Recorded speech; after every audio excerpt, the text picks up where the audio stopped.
podcast. On Saturday, we continue at the Apex here for UFC Vegas 49. It's supposed to be the number one contender fight between Islam Makhachev and Beneil Dariush. That one's falling apart here, and in steps Bobby King Green.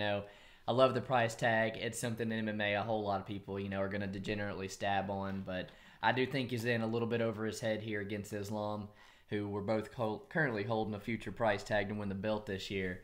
Your co-main event, extending this streak of just bad co-main events, is Misha Cirkunov versus Wellington Turman. But the fight everybody's most looking forward to on this card, and I can't wait to break down, is the Arman Tsarukyan and Joel Alvarez, both two great prospects at 155.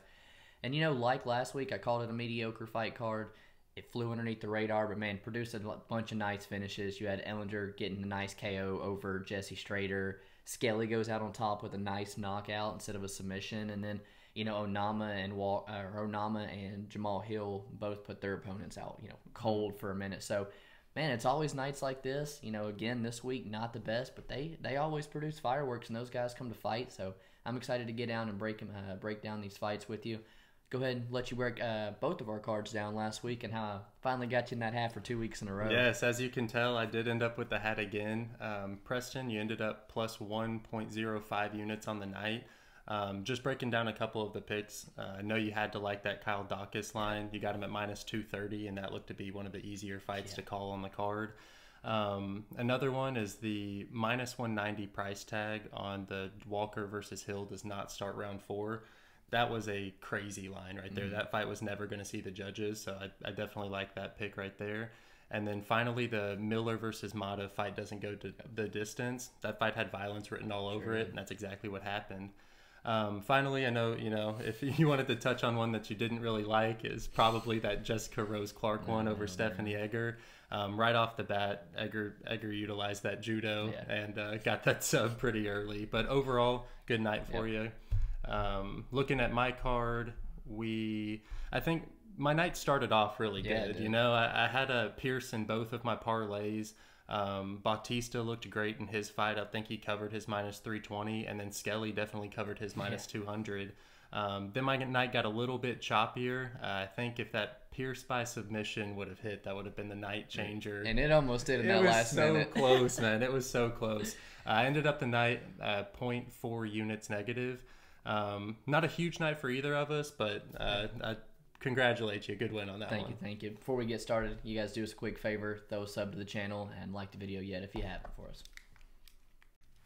Our first fight of the night takes place in the flyweight division, where we see Carlos Hernandez taking on Victor Altamirano. Just looking down at the records, I was looking to play Victor at first, but after kind of digging into the tape, I think I might just lay off in this spot. Victor has a great record, with his only loss coming to Jared Brooks, which is a monster in himself, After watching some of Altamirano's tape, it seems like he gives up these takedowns more than I'd like to see. And when he is on his back, we see him kind of give up rounds or moments in the fight. And we saw that a lot in his Nate Smith fight, which was his second to last fight. And so I don't love it. You look on Carlos's side, he does a good job of creating scrambles and has a little bit of his wrestling of his own, which we saw in the actual third round of his Trevor Wells fight, was where it actually impressed me. We saw a little bit of it in the Contender Series fight, but I was on edge about that. It's anyone's guess who's better on the feet. I saw some good switch kicks from Carlos, but I think I'm just going to lay off because I don't have enough to get a good read on this fight. I feel you. This one's a close one. I like to have action, off the get-go. So I did take just a one-unit shot. I got Victor Altamirano at plus money. He's got the Taekwondo background. I think he's a more, polished striker on the feet. Are his hands kept a little bit low, and is his striking defense a little bit lackluster? Yes. But at flyweight, you kind of get away with that more than some of the other weight classes, He showed me the dude can take a shot really well. I love the way he has his knees and works the body. He kind of tries to use that size and try to walk you down, put you on the cage. And I thought I saw a pretty good, gas tank come round 3 as well. I think a good wrestler, like you said, it will have their way with Victor. He not only accepts bottom position a little bit too much, but the Taekwondo background, this guy is not a lifelong grappler first, and I think you can see it. But since the losses to Jared Brooks, He beat Chris Ocon, who's on the Contender Series. He beat a guy named Lloyd McKinney, who's got 20 professional fights. Nate Smith on Contender Series. Carlos Candelario, a 2-time Contender Series vet. So he's fighting at one of the highest levels I think you can on the regional scene. And I kind of want to chalk that performance up on the Contender Series as one of, I think, more of his more lackluster performances. Where Carlos, it's a 7-1 record, but hey, man, he's got 14 amateur fights. He's pretty experienced, much more than the record gives him credit for. But I don't see the same substance on his records as I do for Victor Altamirano. His wins come a lot over a lot of 500 fighters, and he looks like a striker first to me. He doesn't look like a wrestler who I think is going to come out here and try to dominate Altamirano with the wrestling. It's a close fight. I like that I got plus money, but I can't hate anybody staying away from it. Moving on through the card, we're in the welterweight division where we see Ramiz Brahimaj taking on Michael Gilmore. Ramiz is stepping in here on short notice. He comes out of Fortis MMA, and right off the jump to me, Ramiz is not somebody that should be taking a fight on short notice. All of his wins are first round. When they get outside, I think he has one in the second round. But a lot of times when these fights hit the second and third round, the brakes fall off for Ramiz and the cardio's not there. But once you look at Gilmore, I understand kind of taking this fight on short notice as well. He was the alternate on Tough, so he was up at middleweight, not really his weight class. Was submitted pretty easily there by Urbina and Petrosky, along with, I think, 5 times now in his career. So, I get Ramiz taking this one on short notice. I think Ramiz is going to get this fight to the mat, and he's probably going to get the submission. But he's just not somebody that I can back, especially at this price tag, from what I've seen from him yet, man. Yeah, so, I don't like saying it, but it really does seem like Ramiz is that first-rounder bust fighter. You mentioned it. We've seen him 3 times now in the UFC, and he's following the exact same path as that regional scene. He has that filthy BJJ game, but like you said, it's the cardio that's the issue. And the UFC really is feeding him a guy that his game should work really well on. Right.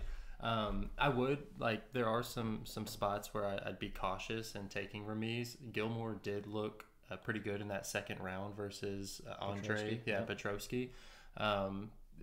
He warded off the takedown or the submission for that first round, came out looking pretty good, and that's going to be the Achilles heel to Ramiz Brahimaj's game. I think that this is a fight where if Brahimaj wins, he'll look like a minus 400. But the moment it gets into the second round, regardless of the outcome, it's probably a bad bet for you. So for me, I'm going to be looking at possibly that first round prop, or maybe just an inside the distance play on Brahimaj if he does find it later. But I do think that Brahimaj is the side here, and if you're playing Gilmore, it's got to be a fade on Brahimaj's cardio rather than seeing anything in Gilmore that would make you want to bet him. Probably get a plus 800 on Gilmore after round 2 or something. Look for a live bet right there. Yeah. I'm on the Ramiz side as well. I think historically this fight lines up pretty well for him, and understand him taking it on short notice. So I'm gonna take Ramiz inside the distance, more likely first round submission. Our next fight takes place at 145 pounds, where we see Jonathan Martinez taking on Alejandro Perez. For me, man, I think Martinez is one of the truer favorites on this card. I haven't been a big fan of his over his career, but I do think he has quite a bit more advantages here. The obvious size, 2.5 inches in height and reach, that I think will play a factor in a fight that will primarily take place on the feet. And then on top of that, Perez has some awful defensive holes. He's very hittable, doesn't move his feet very much. And for me, the biggest thing that stood out in Perez's tape was his fight against Johnny Eduardo, where he just accepted taking all these leg kicks. And for me, I think that Jonathan Martinez presents very similar attacks to Eduardo. And Eduardo was winning that fight for 7.5 out of the 8 minutes. So what I'm wanting Martinez to do here is take the exact same blueprint and just produce. He might not get the finish, but I definitely lean Martinez here to cover even a minus 300 price tag. Yeah, here's one of our favorite fades, Jonathan Martinez, sitting north of minus 200, and I don't know if I'm gonna fade him, but I just don't know if I can get behind him. The win last time against Ziad Lavishvili, however you say it. I mean, it looked good, but it's a 13-0 fighter. But when you look at who Ziad fought, and he hadn't fought anybody with any pro fights or anything, so it's kind of a bit misleading. And then you look at the time before that, him getting dropped by Davey Grant. add to the possibility of him showing up with a shitty weight cut and everything at this price tag. I don't know if I can get behind him, but on the feet, man, I think he's going to wear the inside of Perez's leg out. I 100% see that. And he's the southpaw. He's going to have that teep kick up to the gut that he loves. He's going to have that left hand where Perez's striking defense is awful. I do like Jonathan Martinez here. With Perez, he looked bad against Johnny Eduardo in round 1, 100%. But, 2 years off from getting viciously knocked out now on the apex, I kind of understand the hesitancy, and kind of having to shake some of that dust off. He's now at AKA under Javier Mendez, working with DC. They talk about implementing some wrestling into this guy, and you saw immediately when he took Johnny Eduardo down, the Kesugatame on a high level black belt. I mean, it's a feather in your cap, and it's a submission you don't see in the UFC very much. But I bring it up because my ass got submitted with it 100+ times in jiu-jitsu.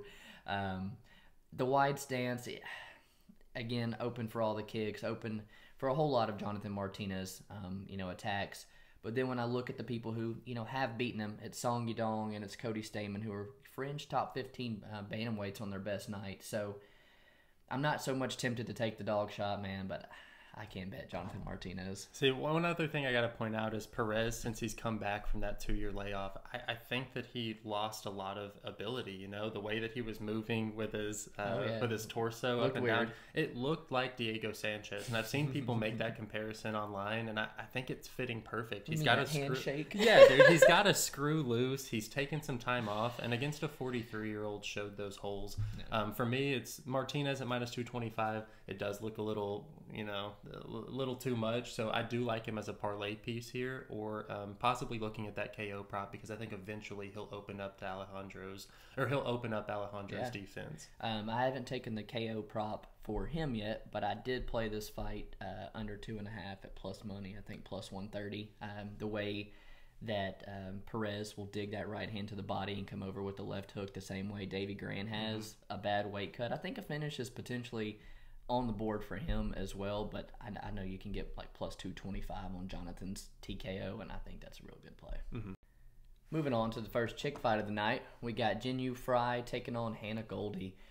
Goldie's coming back down to 115, where she was successful in the Contender Series after getting her first UFC win, actually, up at flyweight. But she pulls off the armbar, but, if you rewatch that fight, nothing is going according to plan for Hannah Goldy until that moment. At 115, she's obviously she's built like a shit house, and she's gonna have a bunch of strength advantage, and people always will bring up that Jinh Yu Frey is an atom weight, but man, she's pretty freaking jacked herself, and I don't know if Hannah Goldy's just gonna have an all-out strength advantage here. She's also super inexperienced compared to Frey, and for Frey, she showed me some pretty good takedown defense. Hansen went like 2 for 11, and I thought, Frey was up 2 rounds on Kay Hansen. Ashley Yoder goes 0 for 8, and a much bigger presence, physical girl than Jinh Yu Frey. And that's the kind of the game plan that Hannah Goldy's came out here with. She found out in round 3 that she could grapple Belbita and went to it heavy, and then immediately against Whitmire, it's a bunch of wrestling, a bunch of clinch work, and I think I favor Jinh Yu Frey in that aspect, and if it stays out on the feet, I think I favor the speed, experience of Jinh Yu Frey. I lost out on a low-level chick fight, laying juice on Jessica Rose Clark last week, but I have put 2 units on Jinh Yu Frey here. I think she's one of my most confident plays this week. Yeah, I've been a big Jinh Yu Frey backer since she's entered the UFC. I think on all 3 of the fights that I've bet on her, I've picked the right side of them. She's coming off of that win, whether deserving of not, over a big name in Ashley Yoder, where she was actually able to outstrike her. Yoder wasn't able to utilize her takedowns, but I got a lot of problems with that, man. Like, I wasn't too impressed with that performance. Yoder's 1-5 in her last, or 1-4 in her last 5 for a reason. She didn't really commit to any of those takedowns, and I'm convinced that she didn't really come into that fight wanting to get hit or wanting to throw anything other than a 1-2. Frey, I look at her defensive holes in her striking, and she has a lot of them. It seems like in all of her fights, she gets touched up. It's her that's having to initiate the grappling exchanges to win these really close fights against girls who are, small themselves, like Loma being the one that stands out in my head. Goldie, there are some like measurable advantages that she has. She's a little bit bigger, she's quite a bit younger, and like you said, she's equally as yoked. I don't think that she has any true advantages anywhere, but Jinh Frey hasn't shown me anything where she should be a favorite as a smaller girl in a division against somebody who's coming down a weight class, who has similar skill sets to her. I would agree that Frey is maybe the more polished of the two, but because this is low-level women's, I think anything's possible. So I'm not going to be taking a stab on Jinh Frey at favorite odds, but I don't hate on anybody taking a stab at Goldie at plus odds. Yeah, kind of talking me off my play a little bit, understandable points, but I do think, man, that when I look at it, I think I got the girl who's better in all the aspects of MMA, but it is low-level chick fights that I've been burnt on time and time again. And I got to bring up that Hannah, I think, receives a lot of negative feedback because of her losses to Granger, who is a true 125er, a big old girl, and Belbita, who is probably one of the biggest 115ers herself. I think when she gets in there with somebody like Jinh Frey, who matches up size-wise, we're going to see a whole different performance from Hannah Goldie. I get where you're coming from. Our next fight takes place in the lightweight division, where we see the return of Terrence McKinney taking on Firas Ziem. I feel like the only reason I haven't hammered the Ziem line at this point is because of my bias for McKinney, man. I mean, his story, the action-packed fights he puts on, and this line remaining stagnant kind of gives me a little bit more time.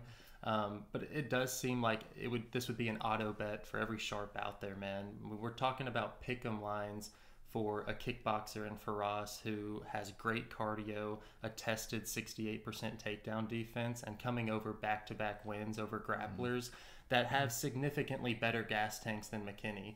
McKinney, I think he's subject for some prop bets, but outside of the fact of him being a fast starter, I doubt that he changes up this game plan coming off that 7-second KO. He's very similar to Randy Costa in the fact that it's a fair play to anybody who wants to take him in that first round because he's going to make it competitive. But at the end of the day, it all comes back to that cardio, and I'm not happy with what I've seen from him. So I am probably going to make a bet on Ziem later on in the week. And I don't hate it, man. I don't hate it. This one's tore my heartstrings all week too, because I love McKinney, and it's awesome that you get him at plus money, but Ziem could end up looking like a much bigger favorite, and win this much easier. With McKinney, the foundation's there, man. You're talking about a collegiate athlete, super athletic, fantastic frame for 55. And if the guy's willing to work, learn, not be arrogant, get a good team behind him, I think as the age he is at, man, he can be a really good fighter in the future. My only issue, and I do want to give him the pass because it was at 45, and this one's at 55, but he's outclassed on the feet here. That's plain and simple. Ziem's a better kickboxer, so it would be nice to see McKinney mix in his wrestling, and the last time he mixed in his wrestling was his last 2 losses. So that does bring me, to the point where I don't really know if I want to back him here. And then seeing all these first-round finishes, I haven't seen that cardio again, but I have seen Don Madge, who I don't know if he's a better all-out wrestler than McKinney, need 3 takedowns, I've seen Malarkey, who, yeah, he's a good wrestler, but 5 takedowns on Ziem in a fight that we thought we probably should have got Malarkey on. And then Luigi in round 3 had a ton of success with it, and looking back, I've kind of punched myself over again betting Luigi there because Luigi's got jiu-jitsu. Luigi doesn't have the wrestling. Luigi was at the size disadvantage. All these things that I think McKinney, is at the advantage, can match him kind of size for size, and does have that collegiate background wrestling that, man, he might be able to get it done. And maybe it's just kind of for my hate for Ziem, who's just burnt holes in my pocket over and over and over again. I'm just still trying to get a point where I can fade him and cash on it. But, man, I don't know. It's a close one. The biggest thing I think is that we're banking, or a lot of people are banking on McKinney to get that early finish, and that just doesn't happen to Ziem. Yeah, he's perfected being able to drag out fights, and the success that Vendramini and Malarkey did have did come later, so they had to utilize that cardio, and that's just something I'm not sure if McKinney has. I get you, man, 100%. I did put a little 1 unit on Terrence McKinney at plus 116.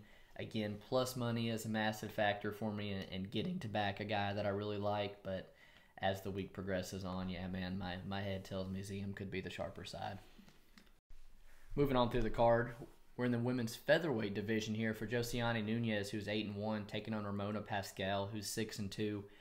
Nunez is supposed to be taking on Yanan Wu here, and Ramona stepping in on short notice.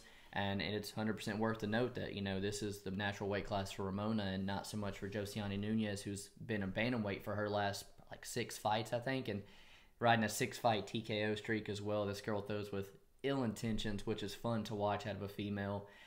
Just walked down Swedish kickboxer Bay Malecki in round 1 and put her away. Very nice leg kicks, and ate some clean shots of her own. And a lot of times in women's MMA, size is a massive factor. And not so much for Bay Malecki, though, who was a primary striker, where Ramona, I think, has the ability to mix up these takedowns. And I think she has the ability to initiate that clinch, use her size advantage, use those knees in the clinch. She's training out of Vegas full time. It's a low-level women's MMA fight. I got plus 200 on Ramona, so I took a 0.5 unit shot, man. I don't hate it. I don't hate it. And honestly, before I break this down, I probably didn't give the fight enough attention that I wanted to. So I might have a change of opinion later on in the week. What I do know is that Josiane Nunez punches like the type of girl I like to bet on, man. She does look like a little bit thicker Jessica Andrade. She comes out of Striker House MMA. And from the tape I can see, she is subject to get put on her ass and having a difficult time to get back to her feet. Ramona, after looking at her tape, she is green to say the least. Yeah. In the limited tape that I saw, she had awful striking defense, and she could often be found with her hands out in front of her, searching for a clinch with her chin straight up in the air. I think that Ramona, will have the wrestling edge, where I suggest she tries to take this fight ASAP. Because she's liable to get flatlined. She really is. They had the fight doesn't go the distance at minus 200, and I don't see a ton of upside from Ramona to get a finish. So I don't hate the underdog stab on Ramona, but I might even juice it up more and take her by decision. But she is definitely liable to get caught by one of those big shots from Nunez. So I might lay off entirely. Like you said, it is a low-level women's MMA fight. I think it's crazy you can get a women's fight at probably plus 170 going the distance. That's what I'm saying. So maybe that's the play right there. But even though you look at Josiane Nunez, there's no decisions. But, right. But yeah, it's a chick fight, and it kind of brings me back to what was it, Malcolm Gordon Figueiredo. They're giving us plus money goes the distance for flyweights, and we kicking ourselves for not taking it. And here we are getting good number on the chick fight not going the distance. 100%. And I don't know the odds, but that Ramona by decision I gotta think is way up there. I feel you. Yeah, it's a low level chick fight, man, and I don't blame anybody for passing, but it just screams to me, drop a quarter unit, drop a half unit on this big underdog. Yeah. Our next fight is the prelim main event, and it takes place in the lightweight division between Ignacio Bahamondes taking on Rong Zhu. At the time of me breaking this down, Rong Zhu was a plus 220, and damn it, I wish I would have taken that, man. I think he's going to size up a whole lot better than the paper-listed heights suggest. He was a head taller than Vargas when they faced off, and then he was about the same height as the 6-foot Brandon Jenkins when they were fighting. I think Rong, he uses his lateral movement great. He has great distance management, and you'll notice he turns the heat on as the fight progresses, and he's really good on baiting his opponents into his shots as they start to slow down and countering them. I think at 21 years old, his ceiling is extremely high, where Ignacio, for a long rangey striker, he relies on his chin and his dirty boxing a whole lot more than he should. He's very hittable. Yeah. I just don't know if I want to take a stab on this 21-year-old in probably the hardest fight of his life. Yeah, I'm with you. With Ignacio, trains out of Valley Flow Striking. You see him posting pictures with Bilal Muhammad and stuff like that on his Instagram. And he's a very, very talented kickboxer, so you got to think the wrestling is on the agenda almost every day in training to make yourself a whole lot better. Coming off one of the best knockouts of 2021 with the round 3 finish, the spinning back kick over Roosevelt Roberts. He's got real good pressure, man. He likes to walk you down, and he has surpassed more than 100 strikes in both of his UFC fights. He's got a real big frame. And he tries to use it with his jab and in his kicks. We see Zhu with that wide stance. So I think the lead leg could get chewed up. But, we've seen like a 6-foot Roosevelt Roberts, and we've seen a 5'8" John Makdessi both kind of be able to touch him up and get their shots off as well. So Ignacio was one that honestly, he almost needs to finish a fight because he gets hit so much himself, you know, and while he's long and lanky, some of his shots don't have the same power as a 5'8" guy coming back at him, and you know, he doesn't wear it very well. The face gets beat up, and sometimes it looks a little bit closer than they should have been. I think the size advantage could probably talk me off of wanting to bet Tszyu, because although Zyu's got the wrestling, I don't know how much he's really going to just come out here and just use it. He has been at American Top Team since last May. It doesn't look like he's left, so man, you know he's getting very, very good work in there, and he looked very good last time out, mixing in like six takedowns, which is the style of fight you want to see him come in here against Ignacio, but it was on a very short notice fighter, you know, and someone who didn't really look like they were in fight shape and stuff. I wish I would have maybe gotten plus 220 and stabbed there, but I think it's even to plus 175 and stuff like that on areas now. So I don't know if I can take the dog shot. I'm gonna side with the favorite Ignacio Bahamondes, but it'll be a no bet from me. Yeah, definitely can't put him in any of your parlays, in my opinion. And really, Roosevelt Roberts, a win over him doesn't mean anything today. Cut. Yeah, right. So it just seems like we're looking at a price tag that's being judged on the fact that he got a spinning heel kick knockout in his last fight. So I don't think. And oftentimes big knockouts will do that to someone's line the next fight. So yeah, I think that's 100% the reason we see this as well, man. On the main card here, we start off with a fight in our middleweight division between Gregory Rodriguez and Armen Petrosyan. And this is my second real bet of the card here, man. After my 2 units on Jinh Yu Frey, I've got 3 units on Gregory. RoboCop Rodriguez here. He's a Sanford MMA. The guy's riding a 4-fight win streak. Josh Freem was just signed on looking for a fight. Dusko Todorovic, you know, in the debut. And then things got scary last time out for a minute, but able to TKO the Iron Turtle, you know, was tossing him around on the mat. I liked what I saw from Gregory Rodriguez, who, you know, maybe the chin was a little suspect, I guess people could say, but, I mean, he never went out, man, and he was up against the fence willing to still, you know, duke and exchange with Jin Yong Park and put him away, so I can't go out here and say, you know, Gregory Rodriguez has a shit chin for anything. And then you see him grappling in 2 matches since his last fights. He used the grappling heavy against Todorovic to get him down. And Jin Yong Park, man, the trip was so easy. The judo toss looked so good. I think Gregory Rodriguez has the potential to take this guy down and get him out of here in round 1, because when you watch this kickboxer, Armen, you know, he does good work in the clinch. He's got good combinations, but, you know, I don't see the substance from him, man. I like Gregory Rodriguez here. I think that RoboCop at minus 155 is a good line. I think that this is a step down in competition for him. That win over Jin Yong Park was more than enough to make me think that he's legit. But he is up against a legit striker who shows his Russian Muay Thai skills every time he throws a punch, man. It seems like every strike that he throws has a fight-ending intention, and that could be scary for RoboCop, who, like you said, in the Jordan Williams fight, we have seen him get caught. If I do decide to go back and bet Gregory Rodriguez here, he's going to have to utilize his ground game. I think that's the only area that he has a clear advantage of, and I would argue that that Petrosyan has on par striking with Jordan Williams, so he's liable to get caught. Hopefully I have a little bit more information I can jump on it with you, but you know, I'm not convinced that Gregory's going to be able to submit him here. Like a lot of people are thinking that he's going to be able to get it done in the mat. I know he's been working. He did just go to a draw with Joe Selecki, who's a lightweight. So, you know, that's something that you got to take into account. Joe Selecki's grappling is legit, though.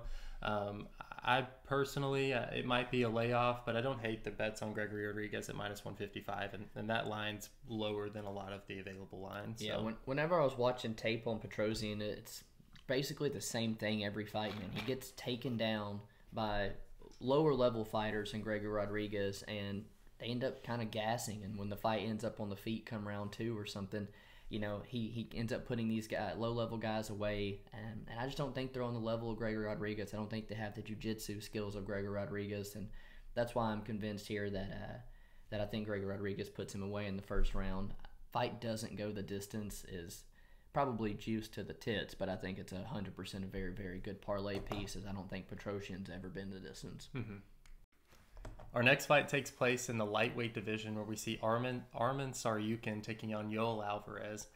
I had to take a stab on Yoel Alvarez here, man. What did you get him at? You're gonna give me a 6'3" finisher at plus 260 against anybody on the planet at lightweight not named Khabib? I'll take it. And you can't convince me that that's a bad bet. I got plus 245, and we've already done our job. It's below minus 200 now. For sure, man. Historically, Alvarez, like many guys on this card, is an early finisher, and a defensive finisher at that. He likes to draw out the attacks of his opponents and utilize that sneaky submission game and the strength and size advantage that he has to lock up these submissions. In his last fight, though, he kind of turned the tables, and he looked like a fucking world beater, man. He walked Thiago down, throwing power shots, and didn't let up until Thiago was dead. I mean, he's still getting disrespected by the odds makers, and I can't see why, man. You know, Arman, I think he gets a lot of the credibility that he has because of his loss to Islam, which I will agree is notable, and it was a good loss. And I'll also admit that he's pretty good everywhere. I don't see that he has very many defensive holes, but I do think he's subject to get big brothered here, man. I mean, being only 5'7", he has to overextend to get on the inside of Yoel, and I think Yoel's a sniper that can lock up those submissions, man. I'm with you, and size advantage, everything to the side. I think you've got two of the best prospects at 155 fighting each other. I think you've got the future of 155 fighting each other. And if you blindly gave me plus 245 on either one of them, I'm going to take it almost against anybody, you know. With Arman, I stand by the fact that this guy's a featherweight to me. He is very, very undersized, and you'll see it when he fights lightweights like this, where Alvarez is, 7 inches taller, like 5 inches in reach or something on him. That size, I think, caused him trouble. You know, he ended up getting the TKO over Yagos, but the very first takedown attempt, man, Yagos kind of stuffed it and reversed it because he was just bigger and stronger, and I think we've seen that a couple times from Arman, and that kind of worries me with Yoel Alvarez. But I think he is clearly the better wrestler, and we've seen Yoel Alvarez multiple times put on his back. I think he's got like 7 triangle wins or something like that. Arman, he is a Tiger Muay Thai scholarship winner, so he is not, outclassed on the feet against anybody.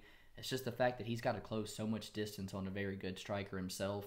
I did watch the James Lynch interview on this fight as well. He interviewed Arman, looking on Instagram the same way. Arman has not been an American top team this entire camp because of COVID and stuff, so he's still over in, I think, Russia and stuff, so he's not getting the same looks like he's used to. He's now got to travel over here for fight week. I love the price tag that we got on Yoel Alvarez, who's now been in Vegas for 2 weeks compared to traveling over on fight week. I think the weight cut is going to be a whole lot easier this time around.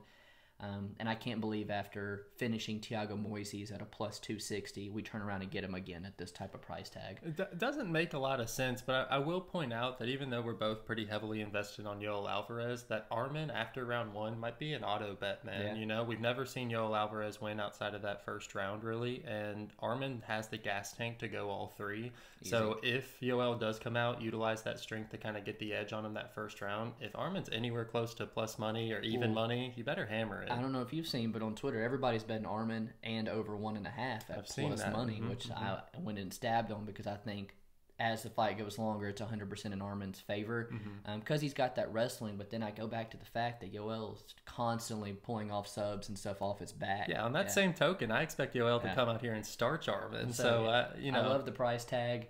I think they're both legit contenders, man, and this is easily the best fight on the night.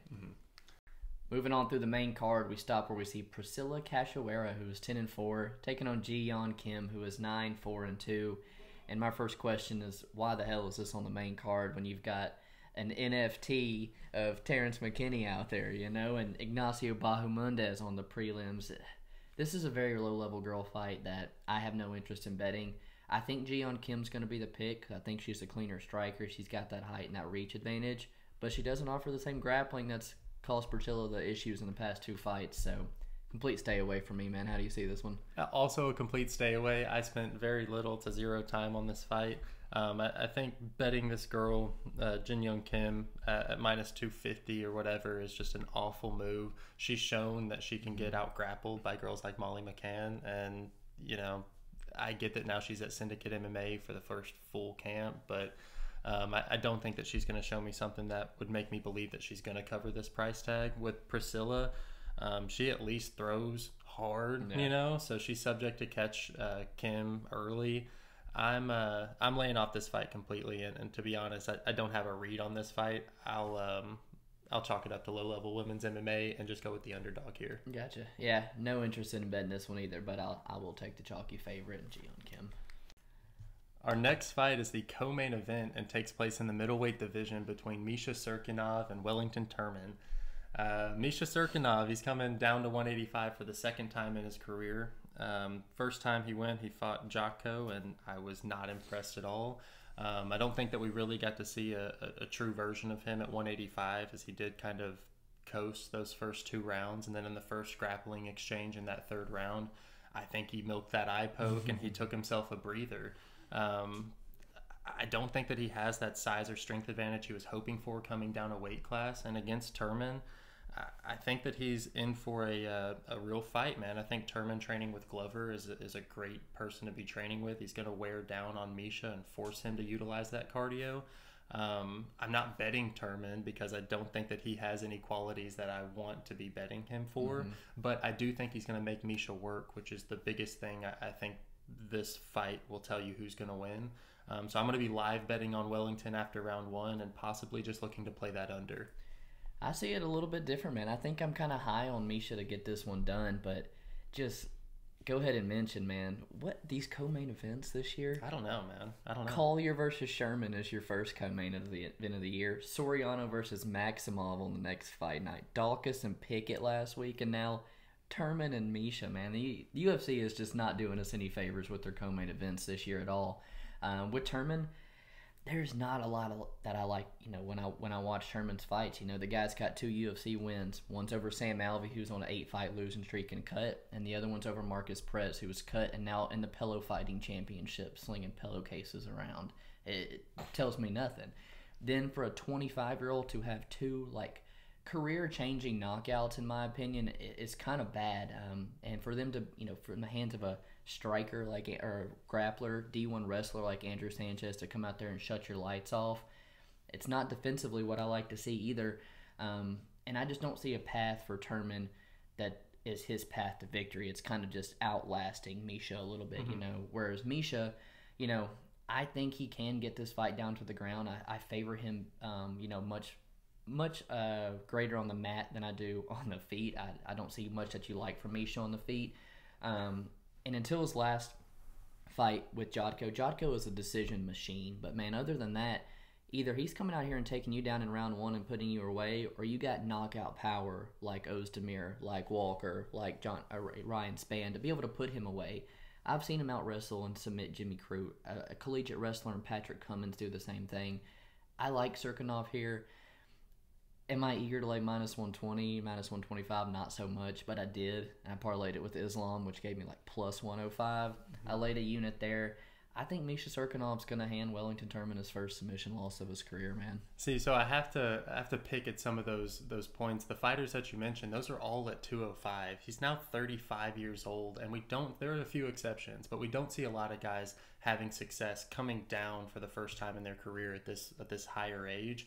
And because all I have is that 185 Jocko fight to look at, I've got to look at it. You talked about the pillow hands of Jocko, so it was nice that Misha didn't have to worry about getting knocked out. But I do think that he was surprised with the fact that he was going up against, in my opinion, one of the physically weaker guys of the division in Jocko, and still wasn't able to utilize that grappling. And the first time he did, he showed signs of fatigue. So I do think Turman is definitely willing to engage in the grappling, because he has shot, I think, 20 takedowns in his last 2 fights, something like that. So I do think that they will engage in that grappling, and then we'll actually be able to make a good decision on if Misha's 185 move was an appropriate one. At least a little disagreement will spice up the co-main event on Saturday. And on to our main event of the evening, where we see Islam Makhachev, who's 21-1, taking on Bobby Green, who's 29-12. And if you came for a long-winded breakdown of this main event, you're not going to hear it from me, man. I got a future bet on Islam, I think plus 250 or something like that he's going to win the belt this year. And that's the best price tag you will ever get on an Islam fight. I really wanted him to fight Dairouche here, because I think it guaranteed a title shot for him, and now a win over Bobby Green does not, with Conor McGregor sitting on the sidelines. props to Green for taking it.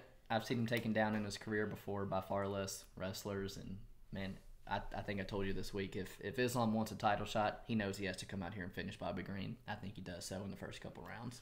It's full disclosure, I expect Islam to win this pretty handedly, but that's not going to stop me from making a case for Bobby. We touched on Bobby having some of the fastest hands in the division and a great get-up game to kind of ensure that his fights take place on the feet for the majority of the time.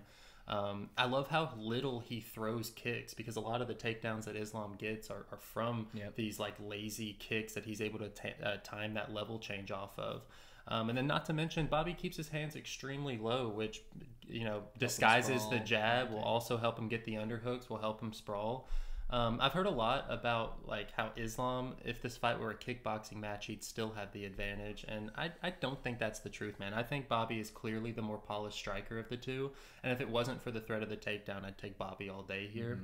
The problem is that takedowns are a part of this sport, man, and Islam's probably going to get it, and if he wants this fight to be looked at seriously, like you were talking about, as a title contender, he will try and get another quick finish like that Hooker fight. I predict that Bobby might have a little bit of success in dealing with the pressure for the first 5 minutes, but eventually he'll slip up. Islam will take advantage of it, and we're probably going to get a submission in the early 1 or 2 rounds. I'm with you, man. Bobby Green only finished, I think Alaquintas has only finished since 2014, and it was over some guy literally foot out the door and stuff. I don't know if Bobby Green has the power and the striking to be the one that's going to clip Islam, put him away and stuff, But you sure would like to be on the plus 550 side if he is. I'm already on the plus 550 side there. And it's 2 top 15 or, fringe top 15 in Bobby Green lightweights. It's like, I know it's Islam, but plus 550 is going to be in my DraftKings, open bets every single time. So pick is Islam 100%, man. But, hey, I wouldn't mind if Bobby Green comes out here and makes it competitive. Ends up losing, but makes it competitive and maybe gets himself another main event spot after this. At the end of the day, it's MMA, man. If Adrian Martins can do it, anybody could do it, and it could happen to anybody. Makhachev is included. That finishes up all 12 breakdowns for UFC Vegas 49, Islam Makhachev versus Bobby Green. I appreciate you guys hanging out with us, and as always, we're going to do a little quick recap, give you things we think you should pay attention for, man. So what's that fight of the night everybody needs to be having their eyes on? Fight of the night, people's main event, Arman Tsarukyan versus Yoel Alvarez. I think that fight's going to be much closer to evens, or maybe even Alvarez being the favorite in this spot. I think you gotta keep an eye out for that fight. 100%, man. That's 2 of the best prospects we got in this division going forward. For me, staying in the lightweight division, I'm going to take McKinney and Ziem. McKinney's kind of on Twitter, got a whole lot of love, kind of hyping these fights up for himself and stuff. This one shouldn't be on the prelims, in my opinion. And, for Ziem, who's gone to decision a whole bunch, he's got a guy in front of him, McKinney, who does not go to decision. I think it's going to be a fun fight, man. I hope so, man. What about a fighter for you? Fighter for me to watch would be Rong Zhu. I think that he's got a lot of questions to ask at 21 years old. I think he's 1-1 in the UFC. This will determine if he's kind of that Chinese bust or not. We've had a lot of prospects coming out of China that just haven't lived up to their potential. And even though he's got a lot of time to live up to that potential, I think that this will be a very telling fight for him. Fighter for me is going to actually be Arman Tsarukyan, and it's he's the higher ranked lightweight here. He's the one who's basically, to me, has all the pressure on him as the favorite, being the one that has to close all this distance and almost be perfect. If he can do that to Joel Alvarez and come out here with a very dominant win on Saturday, or even a finish over Joel Alvarez, man, I think Arman Tsarukyan could be the real deal. Underdog, go ahead and take that one. So underdog for me, it's Wellington Turman, which he's not even an underdog at this point, but I just don't think that Misha should be a favorite against anybody at 185. So I'm just because taking Wellington Turman, I think there's a couple dogs you can make the case for here right off the bat with Altamirano, with Pascal, with you and Turman, and I think Hannah Goldie with Zhu Rong. I mean, all of them. For me, it's going to be Pascal though. It's in her natural weight class. She's got the size advantage and the ability to grapple. So I think at my plus 200 price tag I got was worth willing to take a stab on her. Yeah. Prop for me, I'm going to go ahead and steal that one with Ramiz inside the distance. I don't think he would be taking this short notice fight. if it wasn't what he thinks is going to be a layup for him. And with Michael Gilmore being submitted plenty of times, I think Ramirez does find this sub. I'm going to take him inside the distance. So I'm going to stick with you on playing kind of an under. I'm taking Islam by sub. I think that there's a possibility he could get on top and ground and pound Bobby. Bobby doesn't like to get finished, but I think eventually he'll slice through him like butter and find that submission. I think Islam probably finds the sub as well, man. Best bet? What's your parlay piece you think's pretty good one? My best bet's going to be Jonathan Martinez, man. I think he's got a perfect opponent for him to go out there, showcase all of his skills, keep the fight standing, and come out with a pretty easy decision. I went into tape study, Jonathan Martinez on my mind to fade at his current price tag just because he's a guy that typically we like to. Man, I came out kind of on the same boat as you. I do like him. I think there's a big upside that he finishes Alejandro Perez as well. Best bet for me, I'm going to go Gregory Rodriguez, man. I think he's got a clear path if he wants to take this guy down, just like Petrosian's every one of his past opponents have. I think Gregory's a bit higher level than all those opponents, and I think he's got a much higher level of jiu-jitsu than all those opponents. I think Gregory Rodriguez has potential to go out here and get a finish pretty easy. So that's going to go my best bet for me. I like it. If you guys haven't already, please do us a favor, sub to the channel, like the video. Appreciate you guys hanging out with us. See you next week. Peace.